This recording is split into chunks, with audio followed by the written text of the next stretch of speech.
আনিপুরের বিপর্যস্ত সেতু পরিদর্শন করে জরুরি ব্যবস্থা গ্রহণে হস্তক্ষেপ মন্ত্রী কৃষ্ণেন্দু পালের। অন স্পট পদক্ষেপ নিলেন মন্ত্রী কৃষ্ণেন্দু পাল। পূর্ত বিভাগের ইঞ্জিনিয়ারকে সঙ্গে নিয়ে সরজমিনে পৌঁছে অন স্পট ফোন করে কথা বললেন পূর্ত বিভাগের কমিশনারের সঙ্গে। কমিশনার সাহেব, মই সাইডে আছো, ইঞ্জিনিয়ারও আছে, মই লাউড স্পিকারও দিছো। হ্যাঁ,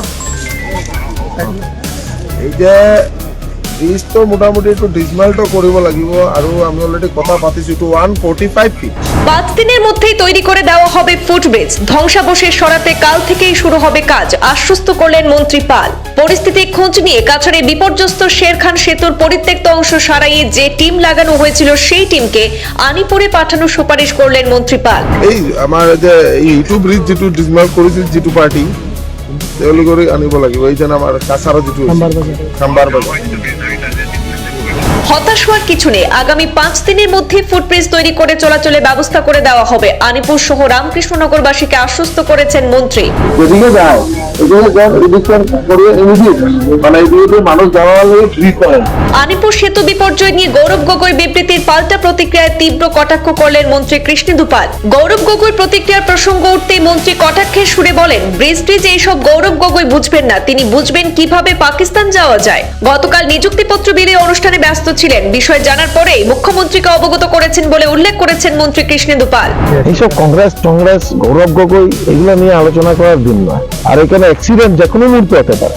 এইসব গৌরব গগৈ বুঝবেন না, উনি বুঝবেন কিভাবে পাকিস্তানে যাওয়া যায়, ঘোরা যায়, এগুলো নিয়ে চিন্তা ওনার। আনিপুরের সিংলা ব্রিজ ভেঙে পড়ার ঘটনাকে ঘিরে চাঞ্চল্য ছড়িয়েছে এলাকা জুড়ে। প্রাথমিকভাবে ব্রিজের উভয় পাশে গড়ে ওঠা দোকানপাট এবং বাড়িঘর নির্মাণকে ধসের অন্যতম কারণ হিসেবে চিহ্নিত করা হয়েছে।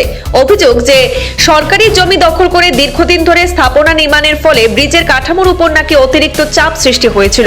ঘটনার পর পরিদর্শনে এসে রাজ্যের পূর্তমন্ত্রী কৃষ্ণেন্দু পাল বিভাগীয় আধিকারিকদের দ্রুত পদক্ষেপ গ্রহণের নির্দেশ দিয়েছেন।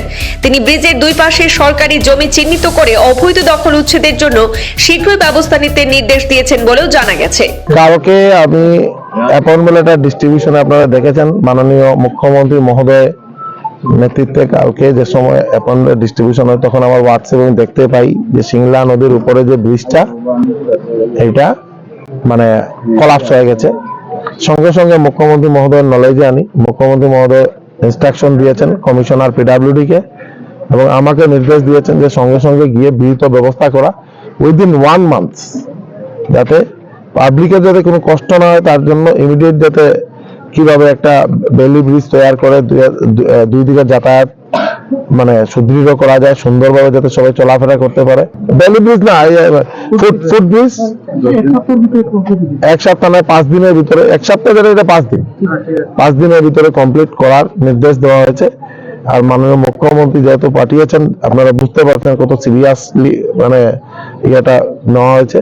খুব তাড়াতাড়ি যাতে এটা যাতায়াত ব্যবস্থা মানে সুন্দর করা যায়, ভালো করা যায়, তার ব্যবস্থা নেওয়া। স্যার, আমরা সোশ্যাল মিডিয়ায় দেখেছি প্রদেশ কংগ্রেস সভাপতি গৌরব গগৈ এই বিষয় নিয়ে উদ্বেগ প্রকাশ করেছেন। এইসব কংগ্রেস গৌরব গগৈ এগুলো নিয়ে আলোচনা করার দিন নয়। ডেভেলপমেন্ট হবে, অ্যাক্সিডেন্ট ইনসিডেন্ট থাকবে। এই পৃথিবীতে যে সৃষ্টি হয়েছে না, এই সৃষ্টিকর্তা ওনার নির্দেশ মর্মে চলে, আমাদের হাতে কিছু নেই। কালকে ভাগ্য ভালো এখানে কোনো প্রাণহানি হয়নি, এটাই ভগবানের কাছে শ্রীচরণে প্রার্থনা করছি, ভগবানের অশেষ আশীর্বাদ। আর এখানে অ্যাক্সিডেন্ট যে কোনো মুহূর্তে হতে পারে, এইসব গৌরব গগৈ বুঝবেন না, উনি বুঝবেন কিভাবে পাকিস্তানে যাওয়া যায়, ঘোরা যায়, এইগুলা নিয়ে চিন্তা ওনার। নিজের দেশ থেকে বেশি পাকিস্তানের প্রতি প্রেম। ওনাকে কোয়েশ্চন করা হয়েছিল যে আপনি পাকিস্তানে কেন গেলেন, বললেন ওনার মিসেস চাকরি করতে উনি ঘুরতে গেছেন। আর বিশ্বে কোনো দেশ নেই ঘোরার জন্য পাকিস্তান ছাড়া।